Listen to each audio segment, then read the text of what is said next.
அனைவருக்கும் இனிய வணக்கம் நண்பர்களே. இது என்னன்னு தெரியுதுங்களா?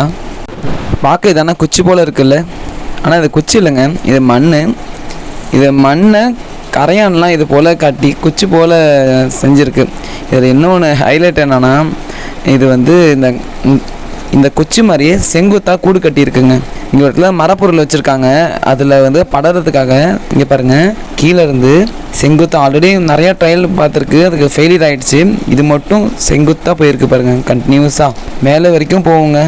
மேலே டாப்பில் போயிட்டு அந்த மரப்பொருளை போய் தொட்டு இருக்கும். இதுக்கப்புறம் அந்த கரையான் அந்த மரப்பொருளை அரிக்க ஆரம்பிச்சிடும். இதுக்கு தான் நம்ம கரையான் கிட்டேருந்து மரப்பொருளை ரொம்ப பாதுகாத்துக்கணும்னு சொல்லுவாங்க. இந்த கரையான் அதனுடைய புத்தை பார்த்திங்கன்னா மண்ணும் அதனுடைய எச்சிலையும் குழச்சி வச்சு காட்டுங்க. அந்த புத்து அவ்வளோ ஸ்ட்ராங்காக இருக்கும். பாருங்கள் எவ்வளோ அழகாக செங்குத்தாக மேலே போயிட்டு ஒரு கனெக்ஷன் பண்ணியிருக்கு.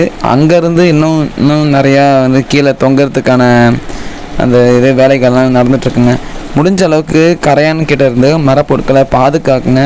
சரிங்க, நம்ம மற்றொரு காணொலியில் சந்திக்கலாம். நன்றி, வணக்கம்.